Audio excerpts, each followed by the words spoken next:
They found her camera 3 days after she vanished. The last thing it recorded will haunt you. At 1:15 a.m., the lens captured a figure beneath the bridge, crawling upside down like a spider, hammering fresh steel beams into place. When investigators zoomed in, they saw his face clearly. The village elders were brought in to identify him. The oldest man in the room collapsed. The others stepped back in horror. Because the face on that screen belonged to Samuel Okoro, their former construction foreman, who fell into that river and drowned in 1943. That was 76 years ago. But here's the part that made government engineers pack up their equipment and refuse to return. The bridge had grown 22 meters in 6 months. No construction company had been there. No permits had been issued. The new steel matched samples from 1943, but the bolts were brand new, tightened within weeks. Someone was building that bridge, someone who had been dead for over 7 decades, and he wasn't stopping. The Ibo River Bridge sits 40 kilometers outside Calabar in southeastern Nigeria. It's an old colonial structure from the 1940s, made of rusted iron and weathered wood. Every few years, government engineers measure it and find it's gotten longer. No construction crews, no permits, no records, just new sections appearing as if they've always been there. The locals won't cross it after dark. They say it's cursed, that it takes a life every time it grows. Most people dismiss this as superstition. But then you look at the evidence. The deaths, the disappearances, the measurements that don't add up, and the footage that shows things that shouldn't exist. Before we dive deeper, let us know in the comments where you're watching from. We'd love to hear from you. And if you're new here, click on the subscribe button so you never miss any of our upcoming videos. To understand what's happening now, you have to go back to 1943. World War II was raging, and British colonial engineers were building infrastructure across West Africa. One project was the Ibo River Bridge. They sent William Hargreaves, a civil engineer from London with a reputation for efficiency. He arrived with a crew of local laborers and a tight deadline. The site chosen was a floodplain near a bend in the river. The soil was soft and unstable. Local leaders warned Hargreaves that the land was sacred, a burial site where dozens of villagers had drowned during a catastrophic flood in the 1920s. Their bodies were never recovered, and the community believed their spirits still lingered. Hargreaves dismissed it entirely.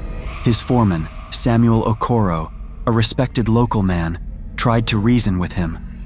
He suggested moving the bridge just a few hundred meters upstream where the ground was firmer. Hargreaves refused. The site had been surveyed and approved, and he wasn't restarting because of ghost stories. Construction began, and immediately, things went wrong. Scaffolding collapsed for no clear reason. Tools vanished overnight and reappeared rusted and bent. Workers heard whispers coming from the water. One laborer saw a pale hand reaching up from the mud, but when others came, there was nothing. Hargreaves blamed carelessness and pushed the crew harder. Samuel did his best to keep morale up, but fear was spreading. Some workers stopped showing up. Then, on the final day of construction, Samuel Okoro fell into the river. No one saw exactly how. He was supervising the placement of a support beam, and then he was gone. The current wasn't strong that day, but Samuel never resurfaced. They searched for hours, dragged the riverbed, sent divers down. Nothing. No body. No clothing. No trace. The river had swallowed him whole. Hargreaves insisted the project be completed. He filed a report calling it a tragic accident and left as soon as the bridge was finished. A week later, he was supposed to board a ship back to England from Lagos. He never arrived. His belongings were found in his hotel room, untouched. His passport, money, journals, all there. But William Hargreaves had vanished without a trace. The bridge opened in early 1944 with no ceremony. Locals avoided it, taking longer routes rather than cross. And then the deaths began. In 1947, a truck driver's vehicle stalled halfway across the bridge. He was found hours later, slumped over the wheel, dead. The autopsy revealed his lungs were full of river water, but the truck cabin was bone dry. No water inside, no broken windows, no flooding. He had drowned on dry land. The coroner's report stated cause of death as drowning. but there was no logical explanation for how water got into his lungs. The truck was sealed. The windows were up. It hadn't rained. Yet somehow, the Ebo River had filled his lungs while he sat in a locked vehicle. In 1953, a school bus carrying 12 children and a driver disappeared in thick fog while crossing. A farmer heard the engine slow, then nothing. When the fog lifted, the bus was gone. Only tire tracks remained, stopping abruptly at the bridge's edge. No skid marks, no crash. 13 people vanished. Search teams dragged the river for weeks. They found nothing, no wreckage, no bodies. Those families still gather at the bridge every year on the anniversary, hoping for answers that never come. In 1968, a young couple came to take engagement photos. They set up a tripod and used a timer.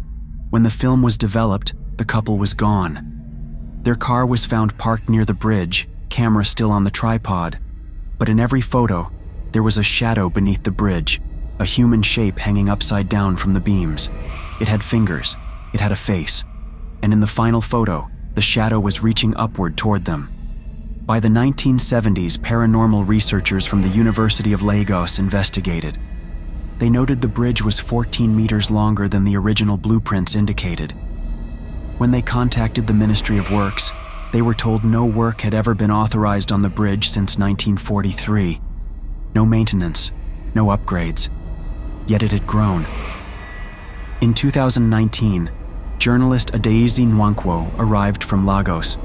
She worked for an online news platform and specialized in debunking myths. She saw the bridge as perfect material for a documentary.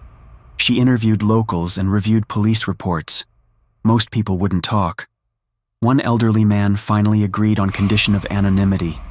He told her something that should have made her turn around. The bridge doesn't take travelers, it takes workers. When she asked what he meant, he just walked away. Adaeze decided to spend a night at the bridge herself. She set up cameras, audio recorders, and went alone. It was late November, a clear night. She started recording just after midnight. For an hour, nothing happened. The bridge was silent. Too silent. No insects, no birds, just unnatural stillness. At 1:15 a.m., her camera died. Battery was full, but it wouldn't restart. Her audio recorder was still running. When she played it back, she heard rhythmic metallic hammering from beneath the bridge. She grabbed her flashlight and looked down toward the water. At first, nothing. Then she saw movement. A figure clinging to the beams, crawling upside down. It was human-shaped but wrong. The limbs too long, movements too fluid. And it was hammering something into the steel with precise strikes. Adaeze called out. The figure stopped. Slowly, it turned its head toward her. The flashlight caught its face. Hollow eyes, skin stretched tight over bone, a mouth frozen in a grimace. She screamed and dropped the flashlight into the river. Everything went dark. Her equipment, her phone, even distant village lights. She ran blindly back to her car and didn't stop for miles. 3 days later, villagers found her car abandoned near the bridge. Doors open, belongings scattered. Adaeze was gone. Her camera was recovered from the riverbank. The memory card was damaged, but specialists salvaged the footage. It showed exactly what she described. The figure beneath the bridge, hammering, working, and in one frame, the face was clear. Village elders identified him immediately. It was Samuel Okoro, the foreman who drowned in 1943, dead for 76 years. How would you react if you saw that footage? If you watched a dead man working on a bridge, would you be able to sleep that night? Would you convince yourself it was fake? The elders couldn't. They knew Samuel's face, his posture, the way he worked, and they were certain the man in that footage was him. After Adaeze's disappearance, the Nigerian Ministry of Works sent engineers to inspect the bridge. What they found was impossible. The bridge was now 68 meters long. Original plans specified 35 meters. No construction records existed. No permits. No materials delivered. Yet the bridge had nearly doubled in size. Lab analysis confirmed the materials matched 1940s construction methods. but the bolts and rivets in the newest sections showed almost no oxidation. They were freshly installed, recently tightened. Within the last few weeks, the engineers refused to return to the site.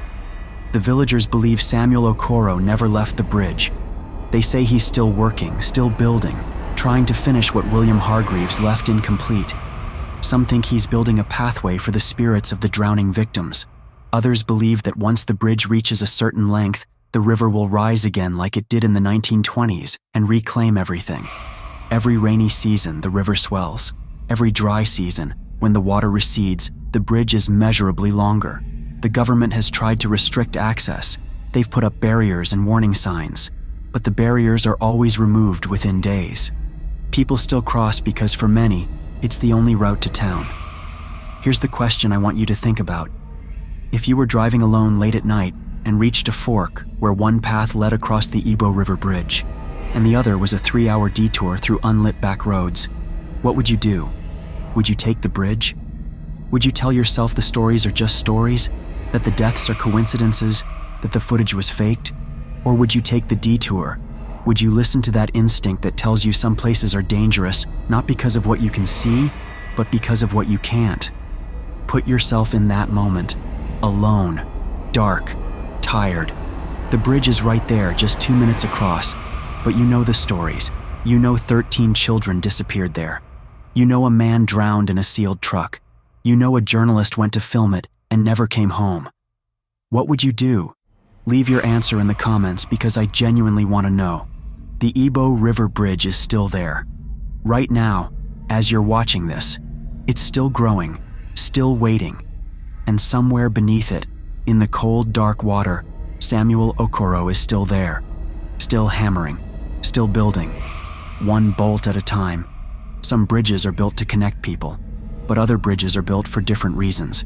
Maybe some bridges are built to contain something, or to serve as a permanent reminder that some warnings should never be ignored, and some jobs, once started on cursed land, can never truly be finished by the living. They require workers who can't stop, who can't rest, who can't leave. Workers like Samuel Okoro, who fell into that river in 1943 and has been building ever since, trapped in an endless loop of construction, bound to the bridge until whatever purpose it serves is finally complete. And we have no idea when that will be.